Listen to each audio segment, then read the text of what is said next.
이 땅을 살아가고 있는 우리들은요, 실제로 다시 살 수 있을까라고 생각했을 때 안 될 거야 라고 하는 생각이 있습니다. 그런데 하나님 나라 백성의 특징을 이 스가랴서에서 뭐라고 이야기하냐면요, 다시 살 기회를 받은 사람들이라고 규정하고 있는 것입니다. 하나님의 백성의 특징은요, 우리에게 반드시 다시 살아야 된다라고 하는 이 필요를 알고 있는 사람들이고요, 또 우리에게 주어진 이 다시 살 수 있는 이 기회를 주신 자를 위하여 살아야 한다라고 하는 생각을 갖고 있는 사람들이 하나님 나라 백성들, 이 성도의 특징이라는 거예요.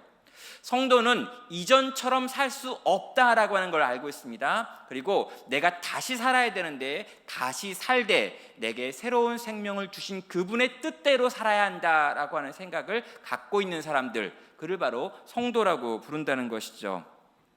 오늘 본문 이 스가랴서 1장부터 해가지고 13장까지 꽤 길게 나와 있는 내용들을 좀 살펴보려고 하는데요, 세부적으로 각 장의 내용을 살펴볼 수 없기 때문에 전체 큰 구조를 한번 살펴보고요, 그 구조 안에서 세 단락으로 나눠 가지고 한번 물어보면서 한 질문에 대한 답을 찾아가 보도록 하겠습니다. 먼저 이 스가랴서 전체의 구조와 배경을 보면은요, 이 소선지서 중에서 가장 긴 책이 바로 이 책입니다. 그러니까 소선지서라고 해가지고 이 작은 선지자들, 그러니까 선지자들 가운데 짧은 글들을 썼던 선지자들이 쫙 이렇게 13명이 있는데, 이 13권의 소선지서들 중에서 가장 긴 책, 바로 이 긴 책이 이 스가랴서라는 거죠.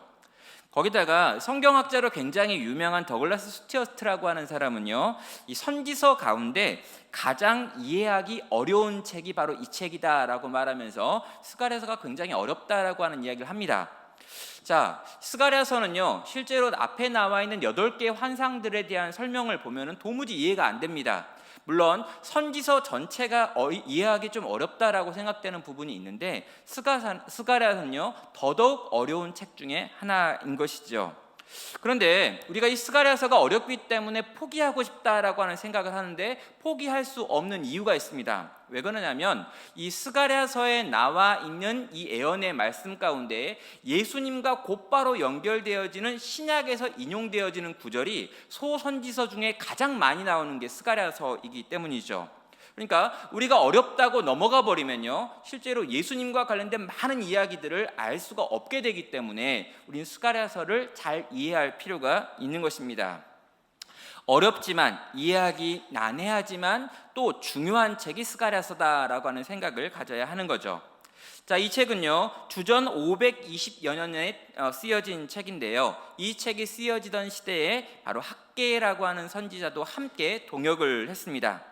이들이 함께 설교하고 함께 예언하는 일들을 했는데, 그 내용은 이것이죠. 바벨론에서 포로에서 돌아왔던 유대인들이 여호와의 성전을 짓기 위해서 돌아왔는데 막상 그들이 와가지고 성전 재건을 하지 않고 있으니까 이 성전을 다시 한번 지어라 라고 하는 것에 대해서 독려하던 사람이 학개와 스가랴, 이 두 선지자였습니다. 그러니까 이 시기상으로 보아도요 가장 뒤쪽에 있습니다. 그러니까 이 학개 스가랴 다음에 나오는 책은 말라기밖에 없어요. 그러니까 구약 성경에서 이 36권의 구약 성경 가운데 35번째에 해당하는 책이고 거의 끝에 있는 책이다라고 생각을 하는데, 이 책이 신약의 예수 그리스도와 연결되어 있는 책이기 때문에 굉장히 중요한 거죠. 자, 전체를요 이렇게 세 단락으로 구분해 볼 수가 있습니다. 먼저 1장부터 6장까지는요 8개의 환상들이 나오고 있습니다. 8개의 환상들이 연달아서 나오고 있는데 우리가 스가랴서 읽다가 완전히 헤매게 되는 부분들이 바로 8개의 환상 가운데서 도대체 이게 무슨 말이냐라고 하면서 이제 헤매게 되죠.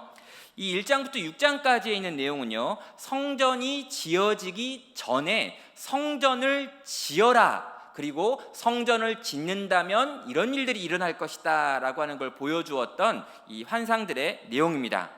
그리고 7장과 8장에는요 설교 2편이 들어있습니다. 그러니까 앞부분에서는 내가 봤다라고 이야기하는데요, 이 7장과 8장에 가면은 여호와께서 말씀하시니라고 해가지고 7장에 하나 8장에 하나 2편의 설교가 들어있어요. 근데 이 2편의 설교가 언제 이렇게 나오는 거냐면요, 성전이 중간 정도 지어졌을 때 나오는 설교들입니다.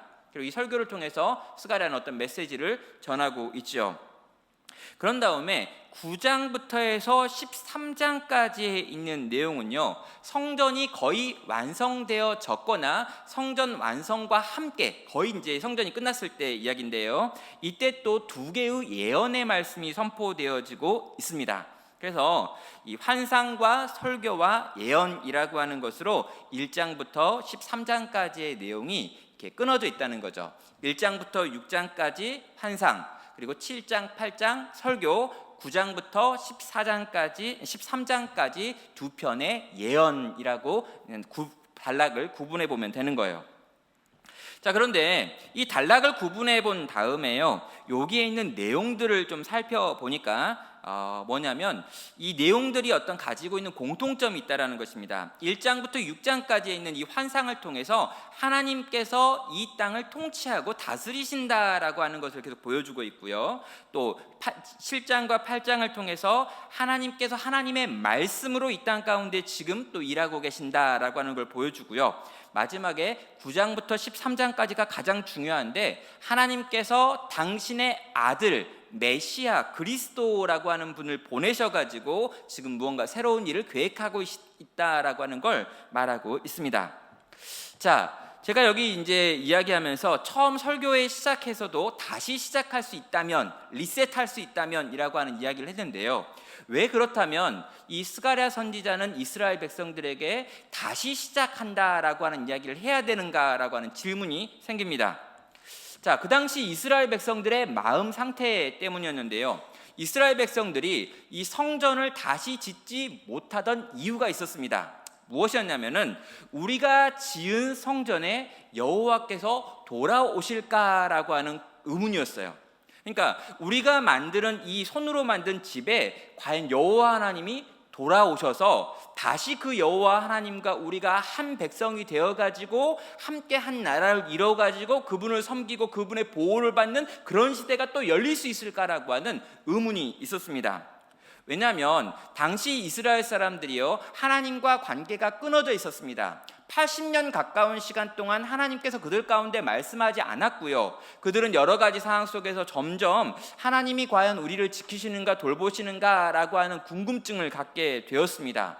그러다가 갑자기 바벨론의 통치자였던 고레스가 마음을 바꿔가지고 모든 사람들을 향해서 유대 땅으로 돌아가라, 가서 성전을 지으라라고 하는 말을 듣습니다. 그래가지고 하나님이 우리 가운데 일하시는구나 라고 생각을 해가지고 그들이 돌아오죠. 그런데 많은 사람들이 돌아온 게 아니고요, 거기 갔던 수백만의 사람들 가운데 결국 몇십만밖에 돌아오지 않습니다.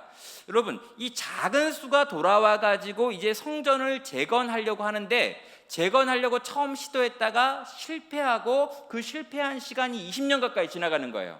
그러면서 그들의 마음 가운데 어떤 생각이 드냐면요, 하나님께서 우리 가운데 없는 것 같다라고 하는 생각이 드는 거죠.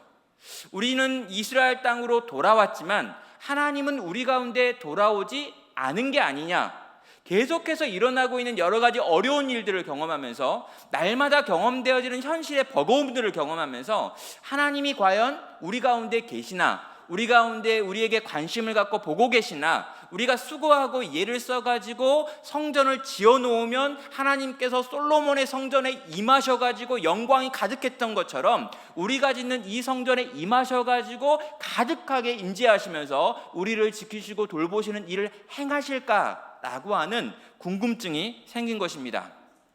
확신할 수가 없는 거였죠. 우리는 돌아왔지만 하나님도 돌아오실까? 생각해보니까 우리가 이전에 하나님께서 여러 가지 방식으로 우리를 가르치고 훈계하고 함께 하자고 했을 때 그분을 밀어버렸던 게 우리였다는 거죠. 우리 조상들이 밀어버렸고 우리도 돌아올 만한 무슨 대단한 일을 한 게 없는 겁니다. 자기의 얼굴을 생각해보니까, 자기의 형편을 생각해보니까 하나님께서 우리 가운데 굳이 돌아와야 될 이유가 없는 상태가 우리들의 상태였던 것이죠. 이스라엘 백성은 그 상태 속에서요, 구원이, 하나님이 우리 가운데 오실까? 다시 그분과 함께 살 수 있는 걸까? 다시 그분의 백성이 되어가지고 이전에 누렸던 그 다윗 왕국이 누렸던 그 은혜와 그 놀라운 것들을 체험하고 누리는 그런 생활이 열릴 수 있을까라고 하는 질문을 가지고 있는 겁니다. 여러분 좀 안 좋은 예화인데요. 한번 제가 생각하면서 이렇게 생각을 했습니다. 여러분 이게 불륜을 저지른 여자가 있어요. 여러분 이 불륜을 저지른 여자가 있는데요. 이 여자가 이제 거의 이걸 남편에게 걸린 겁니다. 그래가지고 남편이 이제 이 여자에게 모든 걸 다 이야기했고 이 여자도 이제 자기의 모든 게 다 걸렸어요. 그런데 이 결혼이라고 하는 관계는 깨지 말자라고 해가지고요. 이 여인이 자기 예전 것을 정리하고 다시 이 집에 들어왔습니다. 그런데요, 이렇게 그 집에 들어온 여자가, 이 아내가요, 남편을 바라보면서 과연 이 남편과 내가 한 집에 이제 살기는 하는데 남편이 과연 나를 진짜 용서할까? 그리고 남편이 나를 이전처럼 사랑할까라고 하는 궁금증이 생기는 거죠. 그러면서 마음이 어떤 생각이 드냐면 나를 사랑하지 않겠지, 나를 도와주지 않겠지, 이전처럼 나를 보호해주지 않을 거야 라고 하는 생각이 있다라는 거죠. 지금 이스라엘 백성의 상태가 똑같습니다. 하나님께 돌아왔고 유대 땅으로 돌아왔지만 하나님이 과연 우리 가운데 돌아오실까? 우리 가운데 다시 기회를 허락하실까? 다시 이전처럼 그렇게 행복해질 수 있는 걸까? 라고 하는 그 호기심, 궁금증, 이걸 가지고 있던 상태가 이스라엘 백성의 상태였던 것입니다. 자, 이런 상태니까요, 성전을 지을 수가 없는 거예요. 성전을 지을 만한 용기도 나지 않는 거고요. 성전을 지었다 한들 거기에 과연 하나님이 올까라고 생각하니까 열심을 낼 수도 없었던 마음의 상태가 이스라엘 백성의 마음의 상태였던 거죠. 그래서 스가랴는요, 하나님께서 너희에게 두 번째 기회, 다시 기회를 준다라고 하는 것을요, 이 스가랴서 전체를 통해서 알려주고 싶었던 것입니다. 그래서 하나님께서 너희에게 두 번째 기회를 준다라고 하는 것을요, 세 가지 방식으로 설명을 하는데 그것이 환상이었고 말씀이었고 예언이라고 하는 방식이었죠. 자, 첫 번째로요, 1장부터 6절에 나와 있는 환상들을 살펴보면은 가장 중요한 건 1장 3절에 있는 이 표현입니다. 너희는 내게로 돌아오라 라고 하는 표현이에요. 너희는 내게로 돌아오라. 그런 다음에 이 1장 3절 뒷부분에 뭐가냐면 내가 너희에게로 돌아가리라 라고 이야기하는 거예요. 너희가 내게로 돌아오면 내가 너희에게 돌아갈 것이다 라고 하는 이야기를 계속해서 강조하고 있고 전체 메시지의 중심에 이 메시지가 있습니다. 너희가 돌아오면 나는 돌아간다. 자, 그래서 8개의 환상들이 나와 있는데요, 여기 나와 있는 이 표를 좀 보셔야 되는데 이 8개의 환상들이 그냥 아무런 순서가 없이 쓰여진 것이 아니라 A, B, C, X 그리고 X-, C-, B-, A-라고 해가지고요, 이거 여러분 들었죠? 여러분 다 이제 아세요? 전국 교회에서 여러분 이걸 알고 있는 성도는 거의 없는데 여러분 이걸 다 알고 있단 말이에요. 이렇게 키아스틱 구조, 동심원 구조 안에 있는 거죠.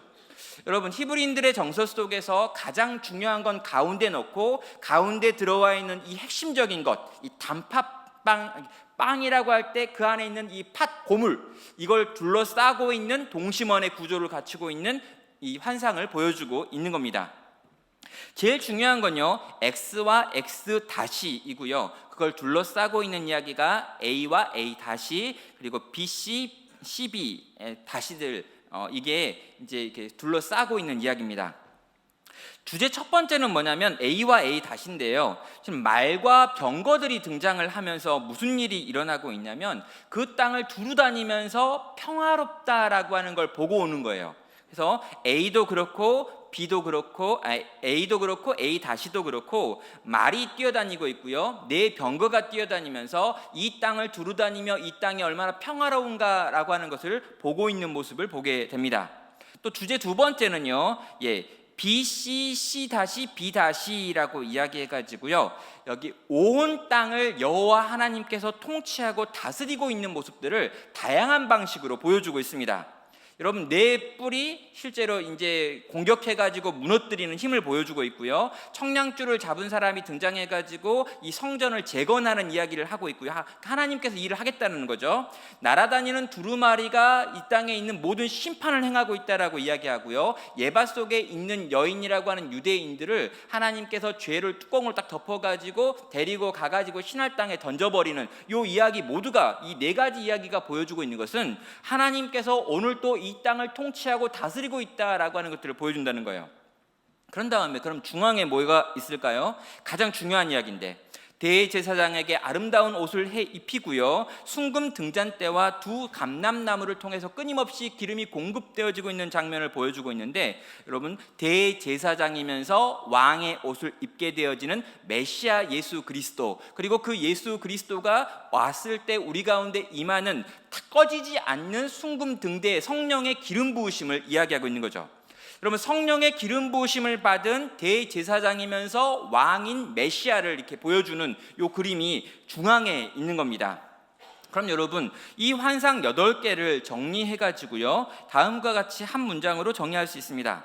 하나님의 기름 부음을 받은 자이신 제사장이며 곧 왕의 다스림 아래 온 세계에 임하게 될 평화의 그림을 이 8개의 환상들은 보여주고 있는 거죠. 그러면서 이 땅을 누가 통치하시는가, 누가 다스리시는가, 그거 보여주는 이 메시아인 예수 그리스도의 모습을 이렇게 보여주면서 지금 말하고 있는 겁니다.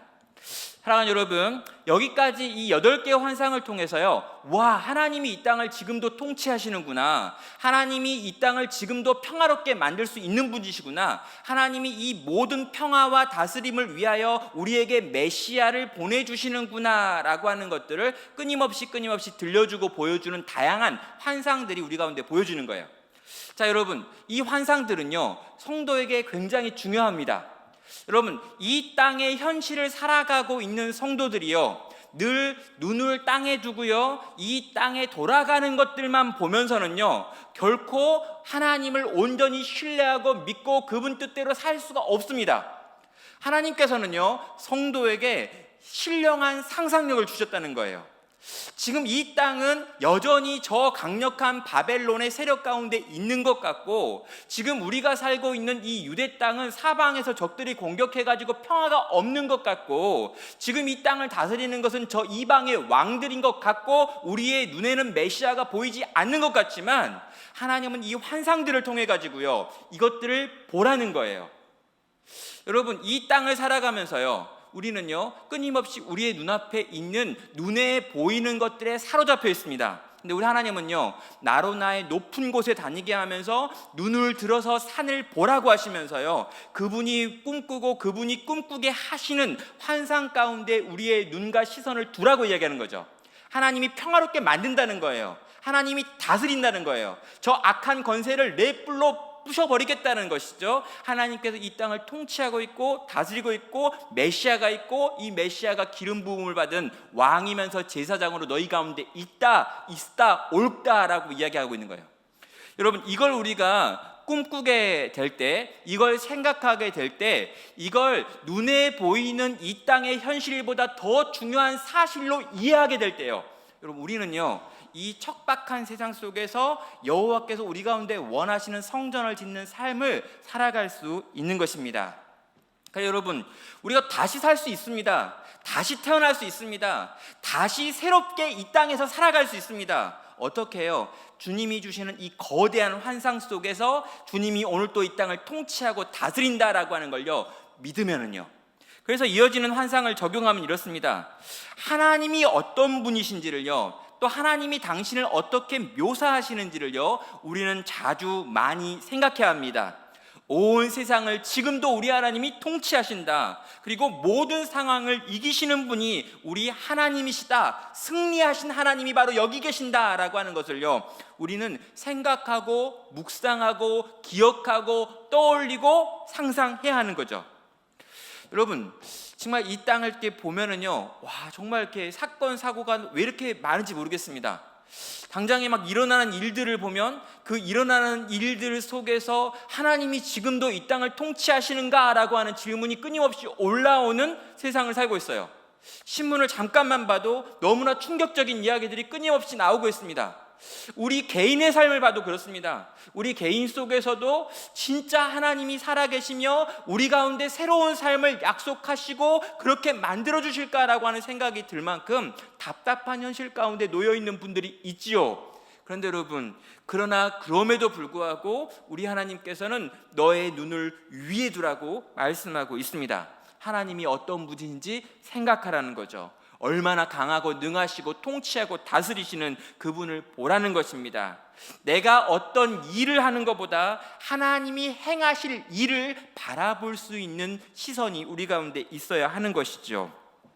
소망은 어디에 있습니까? 우리 안에 없습니다. 소망은 하나님께 있고요. 소망은 하나님이 행하실 일에 있고요. 소망은 그분이 하시는 약속에 있다라고 하는 것을 보고 믿고 하나님을 힘써 알고 그분을 생각하면서 이 땅에서 거룩한 상상력으로 하루하루를 채워가야 한다는 것입니다.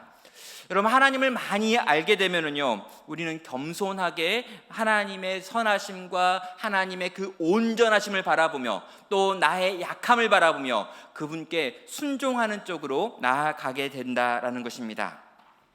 자, 여러분, 이 첫 번째 그림이었습니다. 8가지 환상을 통해서 하나님의 통치 다스림을 보라고 말하고 그것을 믿기 때문에 우리는 다시 살아날 거야, 다시 살 수 있어 라고 하는 확신을 얻죠. 두 번째는요, 하나님은 자신의 말씀을 통해 가지고 두 번째 기회를 우리 가운데 제공하실 것이다 라고 하는 것이 7장과 8장에 나와 있는 내용입니다. 여러분, 7장도 8장도 시작할 때요, 여호와의 말씀이 임하니라 라고 하는 말로 시작하면서 앞부분에 환상들을 보았다라고 이야기했는데 이제는 말씀이 임했다 라고 하는 방법으로 반복하고 있습니다. 그러면서 시기에 대한 언급이 나오죠. 어떤 시기입니까? 다리오 왕 제4년 9째 달 곧 기슬레 월 4일이라고 해가지고 처음 환상들이 보였던 그때로부터 2년이 경과된 이후에 나오는 말씀, 설교가 2편 등장하고 있습니다. 여러분, 이 7장에 나와 있는 설교와 8장에 나와 있는 이 설교는요, 실제 여러분 나중에 읽어보시고 또 이미 읽어보셨겠지만 비슷한 내용이 반복되어 나타나고 있습니다. 그런데 이 7장의 강조점은요, 과거에 대한 강조점이라면요, 이 8장은요, 미래에 대한 이야기를 하고 있습니다. 그러니까 이 7장은 어떤 거냐면요, 하나님께서 유다 백성들을 왜 포로로 보냈는가라고 하는 걸 보여주면서 너희가 이전에 어떤 죄들을 저질렀기 때문에 그 죄로 말미암아 너희가 이렇게 끌려간 것이다 라고 하는 걸 보여주죠. 그래서 무슨 이야기합니까? 종교적인 열심을 내지 않았다가 아니라 고아와 가부와 나그네들에게 마땅히 필요한 것을 공급하지 않아서 그들의 부르짖음에 대하여 너희가 반응하지 않았기 때문에 라고 하는 이야기를 하면서 지금 너희가 살았던 그 과거의 삶이 너희로 하여금 이 비참한 포로로 끌려가게 만든 이유였다, 그것에 대해서 너희는 심판받았다라고 하는 이야기를 7장에서 합니다. 하나님의 명령에 너희가 불순종했기 때문에 그 결과로 너희가 망했다라고 하는 과거에 대한 해석을 해요.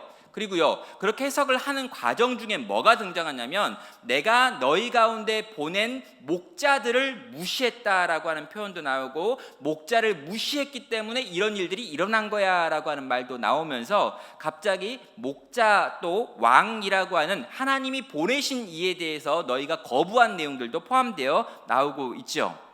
또 여러분, 8장에 넘어가면은요, 이제 하나님께서 이스라엘 백성들을 어떻게 행하실 것인가, 어떤 일을 행하실 것인가, 어떻게 회복하실 것인가에 대한 이야기가 나오고 있습니다. 그런데 이 이야기가 어떻게 나오고 있냐면은요, 하나님께서 너희 가운데 들어오셔가지고 새로운 일들을 만들 거야 라는 이야기를 하는 거예요. 자, 8장 5절에 있는 내용 중요합니다. 5절과 7절과 8절에 있는 내용을 같이 한번 소리내서 읽어보겠습니다. 시작. 그 성읍거리에 소년과 소녀들이 가득하여 거기에서 뛰놀리라. 만군의 여호와가 이같이 말하노라. 보라, 내가 내 백성을 해가 뜨는 땅과 해가 지는 땅에서부터 구원하여 내고 인도하여다가 예루살렘 가운데 거주하게 하리니 그들은 내 백성이 되고 나는 진리와 공의로 그들의 하나님이 되리라. 자, 무슨 이야기합니까? 하나님께서 이제 회복시킬 거야 라고 하는 말을 하고 있습니다. 자, 하나님께서 그때 막 어린아이들이 막 뛰노는 이야기를 하는 거죠. 그런 다음에 그들을 포로에서 다 끄집어낸다는 거예요. 그러니까 이스라엘 백성 가운데 지금 아주 소수만 예루살렘에 돌아와 있는데 그 아직도 바벨론에 있는 그 많은 사람들을 다 끄집어내가지고 지금 여기에 다 모아놓을 거라고 하는 이야기를 하고 있습니다. 그들은 내 백성이 되고 나는 그들을 진리와 공의로 가르쳐가지고 그들의 하나님이 될 거야 라고 하는 꿈을 이야기하는 것이죠. 그런데요, 이 설교 안에서 정리되어지는 게 뭐냐면요, 하나님께서 우리 가운데 그 많은 고난을 주었던 것, 이 많은 고통은 우리의 죄 때문이다 라고 하는 걸 인정하게 만드는 거예요. 우리가 과거에 지었던 그 죄로 말미암아 하나님과 관계가 단절되었다라고 하는 얘기를 하죠. 그러면서 또 무슨 얘기를 하냐면요, 과거에 단절된 그 관계를 너희가 해결하기 전에 내가 너희 가운데 들어와 가지고 해결하겠다라고 하는 하나님의 마음을 이 설교를 통해서 표현하고 있는 것입니다. 여러분, 이 두 설교를 통해 가지고 너희가 죄로 말미암아 망했지만 내가 너희를 다시 살려서 너희의 하나님이 되고 너희는 정의롭고 공의로운 삶을 살게 된다라고 하는 두 편의 설교가 짝으로 주어지고 있는 거죠. 결론은 무엇입니까? 이 설교의 결론도 하나님께서 다시 쓰지 못하는 인생이라고 하는 것은 없다라고 하는 것입니다. 너희가 망할 만한 합당한 이유가 있지만 그 이유가 있음에도 불구하고 내가 너희 가운데 가서 다시 너희를 끄집어내겠다라고 하는 설교를 두 편 들려주고 있는 거죠. 여러분, 이 설교가 왜 여기에 등장하느냐? 여러분, 성전을 절반 정도 지은 다음에 이 사람들의 마음 가운데 또 드는 생각이 이거라는 거예요. 자, 이때 학개도 똑같은 걸 봤습니다. 여러분, 학개가 봤던 것 중에 하나가 뭐였냐면요, 성전 지대를 다 지은 다음에 이 성전이 솔로몬 성전보다 훨씬 더 부족해 보인다라고 하는 것 때문에 이 백성들 가운데 노인들이 막 울었던 때가 있어요. 그래가지고 그들이 뭐를 이야기하냐면, 이 초라한 성전에 우리 하나님께서 임하시겠는가? 솔로몬 성전이 무너졌는데 그 솔로몬 성전보다 훨씬 초라한 이 스룹바벨 성전, 우리가 만든 성전에 하나님께서 임하실까? 안 할 것 같아. 그래서 울었던 거거든요.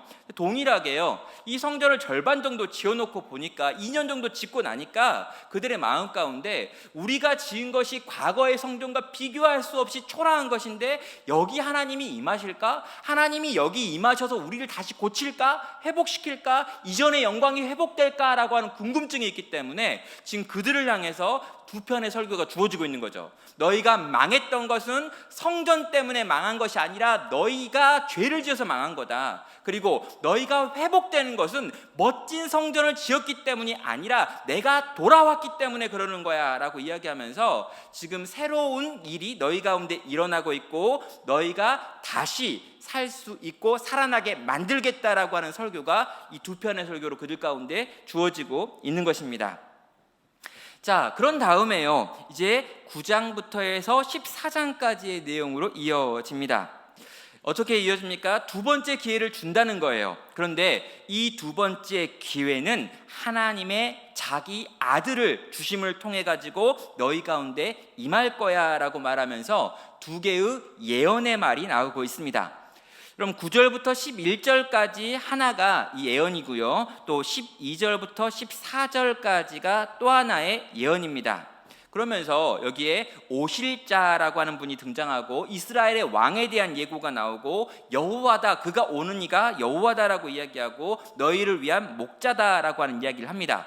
그러면서 이 앞부분에 나와 있는 이 예언의 내용을 보면은요, 이 목자로 너희 가운데 오는 왕을 너희가 싫어하고 미워하고 죽일 거야 라고 하는 내용이 나와요. 그러니까 여러분, 이 이야기가 이제 앞부분에 나와 있는 시상인데 내가 너희 가운데 보낼 그 메시아를 너희가 죽이게 될 것이다 라고 하는 내용이 여기 딱 있죠. 그런데요, 또 12절부터 14절까지에 가면은요, 또 비슷하게 오실 자가 등장하고 그들이 그 찌른 사람이다 라고 하는 표현도 나오고요, 목자라고 하는 표현도 나옵니다. 그런데 달라지는 게 뭐냐면은요, 그들이 그렇게 끝나지 않고 찔러서 죽이는 것 같았는데 결국에는 그 찌름을 통해 가지고 여호와의 날이 임해버립니다. 그리고 여호와의 날이 임함으로 말미암아 하나님의 나라가 완성이 되어 가지고 그들이 이전에 꿈꿨던 그 놀라운, 이전에 있었던 것보다 더 놀라운 회복의 역사가 일어나는 사건을 14장이 기록하고 있는 거죠. 지난 수요일 날 우리 신준영 목사님께서 이 여호와의 날이라고 하는 그 날에 대한 설명을 굉장히 잘 해주셨습니다. 이 세 개로 나눠가지고 그날은 이런 날이다, 그날은 구원의 날이다, 그날은 회복의 날이다 라고 이제 이야기를 했죠. 근데 여러분, 그 여호와의 날에 대해서요, 이 구약에 있는 어떤 선지자들도 정확하게 알고 있는 사람이 없습니다. 여러분, 구약에 있는 모든 선지자들이요, 이 여호와의 날을 오해해요. 그리고 심지어 세례 요한도요, 여호와의 날을 오해합니다. 왜 그러냐면요, 구약의 관점으로 생각을 했을 때 하나님의 아들 메시아가 이 땅 가운데 임하면 모든 죄에 대해서 심판하시고 하나님을 믿었던 거룩한 자들을 구원하시는 사건이 동시에 일어날 거라고 생각을 했어요. 그런데 우리는 지금 누굽니까? 신약을 살고 있죠. 그래가지고 어떤 걸 보는 거냐면요, 예수님이 이미 우리 가운데 오셨지만 아직 심판이 일어나지 않았구나라는 걸 아는 거예요. 자, 참 그림이 안 그러시죠? 그 뭐냐면은요, 이 구약에서 이렇게 딱 보면은요, 여호와의 날이라고 하는 게 점 하나로 보이는 거예요. 여기 딱 이렇게 있어요. 근데 이 여호와의 날에는 두 가지 속성이 있는데, 하나의 속성이 뭐냐면 이 남은 자를 위한 구원이라고 하는 거고요, 또 여기 또 이 남은 자를 공격했던 세력들에 대한 심판이라고 하는 것이 한 날 일어난다고 생각을 했어요. 구약에 있는 모든 선지자들이 여호와의 날을 한 번으로 생각을 했습니다. 그런데 예수님이 와가지고 그 제자들한테 했던 말 중에 뭐냐면, 구약에 있는 모든 선지자보다 세례 요한이 더 낫다. 그런데 세례 요한보다 너네가 더 나아라고 이야기해요. 이게 무슨 이야기냐면, 세례 요한은 예수님이 죽으시는 걸 보지 못합니다. 그래서 예수님을 보면서 예수님께서 우리를 구원하시면서 동시에 심판하실 것이다 라고 생각을 했는데, 막상 보니까 예수님이 심판을 안 하는 거죠. 왜 그런 건가 모르겠었어요. 세례 요한이 죽을 때까지 그걸 궁금해다가 결국상 죽었습니다. 그는 구약의 마지막 선지자였으니까요. 근데 신약을 살고 있는 우리는 어떤 거냐면요, 예수님의 구원이 이미 우리 가운데 임했습니다. 그러나 이 하나님의 심판이 예수님의 재림 때까지 유예되어 있어요. 그래서 이 구원과 심판이라고 하는 것 사이를 살고 있죠. 이미와 아직 사이를 살고 있는 것, 그래서 우리가 여기 있는 거예요. 그래서 우리는 여호와의 날 그러면은요, 예수님의 초림 사건과 예수님의 재림 사건 두 가지를 다 여호와의 날이라고 생각을 해야 되는 거예요. 다음번에 나중에 그림으로 한번 요걸 설명을 하도록 하겠습니다. 이전에 한번 설명한 적 있기 때문에 기억나시는 분들도 있지만, 아무튼 이제 그렇게 좀 정리할 필요가 있어요. 그래서 지금 스가랴가 보고 있는 게 뭐냐면은요, 지금 여호와의 날이라고 하는 하나님께서 모든 것들을 심판하시고 모든 것들을 구원하실 날이 임하는데, 그 날이 어떻게 임하는가? 그 하나님이 그 아들을 보내셔가지고 왕이면서 목자인 그 아들이 창에 찔려 죽임을 당하면서 그 나라가 임한다는 거예요. 놀랍지 않나요? 그럼 스가랴서 14장이 너무너무 중요한 게 뭐냐면은요, 예수님이 십자가에 달려 죽으시고요, 요한은 이 사건을 보면서 예수님이 죽으신 다음에 죽었는지를 확인하기 위하여 여러분 로마 병사가 창으로 그의 옆구리를 뚫어버리는 사건이 일어나는데, 여러분 그게 스가랴서에 나와 있는 요 예언의 성취라고 하는 것이었습니다. 그러니까 이 왕은 어떤 왕이냐, 이 땅에 와요. 근데 이 땅에 왔는데 환영을 받지 못해요. 그리고 환영을 받지 못하는 그 하나님의 아들이 결국에는 옆구리가 뚫려가지고 창에 찔려서 죽임을 당해요. 그런데 그 왕이 죽었는데, 그 왕이 죽임을 당했는데요, 갑자기 하나님의 나라가 임해버리는 거예요. 여러분, 그 왕이 죽음으로 말미암아 인간의 죄의 문제가 해결됐기 때문에, 인간의 모든 죄의 문제가 그 왕의 죽음으로 말미암아 해결되어 버렸기 때문에 갑작스럽게 여호와의 날이 임하면서 모든 적들이 심판을 당하고 하나님의 백성들, 그 남은 자들이 주께 돌아와 가지고 그 영광스러운 날들을 경험하게 되어지는 걸 지금 이 스가랴는요 예언하고 있더라는 것입니다. 죽음을 당한 메시아로 인해 하나님과의 관계가 완전히 회복되어져 가지고 우리가 이전보다 더 놀라운 관계를 맺고 다시 살아날 수 있다라고 하는 걸 이 스가랴는요, 이 예언의 두 말씀을 가지고 우리 가운데 또 이야기하고 있는 거죠. 그래서 12장 10절의 말씀 중요합니다. 12장 10절 함께 같이 읽겠습니다. 시작. 내가 다윗의 집과 예루살렘 주민에게 은총과 간구하는 심령을 부어 주리니 그들이 그 찌른 바 그를 바라보고 그를 위하여 애통하기를, 독자를 위하여 애통하듯 하며 그를 위하여 통곡하기를, 장자를 위하여 통곡하듯 하리로다. 자, 여러분, 그날에 일어나는 일을 지금 보여주는데요, 그날에 하나님께서 놀라운 은총과 하나님을 향해 엎드리는 마음을 부어주십니다. 그때 어떤 일이 벌어집니까? 심지어 예수님을 찔렀던 사람들, 그러니까 그 밑에서 창을 들어서 예수님의 옆구리에 박았던 그 사람마저도요, 그 찔렀던 예수님을 바라보고 그를 바라보며 애통하고 마치 자기의 하나밖에 없는 아들이 죽어가지고 우는 것처럼, 자기의 장자가 죽어서 우는 것처럼 그렇게 통곡하는 역사가 그날에 일어난다는 거예요. 그래서 여러분, 그날에 일어나는 그 통곡의 의미를 어떻게 설명했습니까? 제가 이전에 계시록 1장 7절에서 계시록 전체의 주제가 이거라고 얘기했죠. 뭐라고 얘기했습니까? 그날에 성령께서 놀랍게 사람들의 마음 가운데 임해가지고요, 예수님을 핍박했던 그 사람들마저도 회개하고 돌이켜 내가 찔렀던 그 예수님 앞에 엎드려 회개하며 자복하며 새로운 생명을 얻게 되어지는 변화가 나타나는 그날이라는 거예요. 여러분, 이 날이 임한다는 것입니다. 이 날이 우리는 어떻게 봐야 됩니까? 이미 임했다는 거죠. 예수님이 십자가에 달려 죽으시는 사건을 이미 우리는 경험했고 그 예수님의 죽으심으로 말미암아 살아난 사람이기 때문에 이미 그날이 우리 가운데 왔고 그날을 경험했고 그 회개와 회심을 맛본 사람들이 우리들인 거죠. 여러분, 우리는 그래서 어떻습니까? 우리는 다시 태어난 사람들이고요, 다시 살고 있는 사람들로 바뀌었다라는 것입니다. 여러분, 지금 이 스가랴는요, 그 당시를 살고 있는 사람들에게 그날에 너희가 완전히 회복되고 다시 살 것이다, 나 다시 태어나고 싶어 라고 이야기하고 있는데 다시 태어나는 일이 일어날 거야 라고 이야기했지만, 여러분, 그날에 일어날 그 놀라운 다시 태어남의 사건이 오늘 우리는 이미 경험한 사건이라는 거죠. 이미 우리는 그걸 맛봤습니다. 우리는 이미 그 안에 있어요. 다시 태어났고 다시 살아가고 있는 삶이 우리의 삶인 것입니다. 회심하게 된 모든 성도가 보게 되는 목자와 왕으로 오신 예수 그리스도에 대한 예언의 말이었고, 그것은 이미 우리 가운데 성취된 말씀인 것이죠. 이 말씀, 이 스가랴서 전체를 그렇다면 이제 몇 가지로 정리할 수 있을 것 같습니다. 스가랴서 전체의 결론과 적용입니다. 하나님께서는 과거 자기 백성들에게 두 번째 기회를 제공하셨습니다. 이스라엘 백성들에게 하나님께서는 두 번째 기회를 만들어 주셨죠. 예수님이 십자가에 달려 죽어주심으로 그들에게 새로운 인생이 열렸습니다. 성전이 완성되어졌고 완성된 성전 가운데 하나님이 임하셔서 이스라엘 백성들이 그 성전에 모여가지고 하나님을 예배할 때 하나님의 영이 임해가지고 그들이 영적인 부흥을 경험하죠. 그럼 그 일이 일어났던 것처럼 오늘 우리 가운데도 동일하게 하나님께서 두 번째 기회를 주셨습니다. 사랑하는 성도 여러분, 우리는 다시 태어났고요, 다시 살 수 있습니다. 나 돌아갈래 라고 말하지 않아도 괜찮고요, 이미 넘어왔고요, 리셋된 인생이고요, 과거의 모든 죄가 끊어졌고요, 새로운 인생이 시작되었습니다. 여러분, 그걸 믿으시고요, 이 땅에서 그렇게 살아가야 되는 거죠.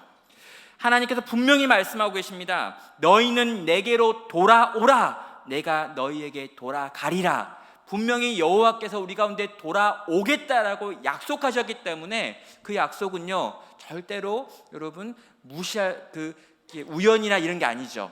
여러분, 우리가 돌아간다면 그분은 반드시 돌아오겠다고 얘기했습니다. 내가 그분을 향해 가면 그분은 모든 걸 용서하고 나를 다시 받아주신다고 이야기했습니다. 그렇다면 여러분, 그분의 약속을 의지해서 그분께로 언제건 나아갈 수 있는 거죠. 그분은 우리를 받아주셔서 새로운 인생을 또 시작하실 것입니다. 세 번째입니다. 다시 시작할 수 있는 기회를 주신 하나님과 실제 이 일을 이루신 예수님, 그리고 우리로 이것을 나의 것으로 인정하게 만드시는 하나님을 우리는 여전히 지금도 찬양할 수 있는 것입니다. 이 땅의 현실이 아무리 어둡다 할지라도, 지금 내가 경험하는 이 땅이 참으로 처참하다 할지라도, 오늘 내 앞에 펼쳐지고 있는 상황들이 어려운 순간들이라 할지라도, 이미 내게 새롭게 기회를 주시는 우리 하나님과 예수님과 성령님의 이 일하심 앞에서 우리는 다시 그 하나님을 찬양하며 감사해야 하는 것이죠. 마지막입니다. 두 번째로 주신 이 기회의 시간을, 근데 여러분, 우리 솔직히 말하면 두 번째가 아니죠. 수십 번째, 수백 번째, 수천 번째 주시는, 또 한 번 살아날 수 있는 이 기회를, 그 기회를 주신 주님을 위해 기꺼이 또 살아가기를 선택하는 저희가 되면 좋겠습니다.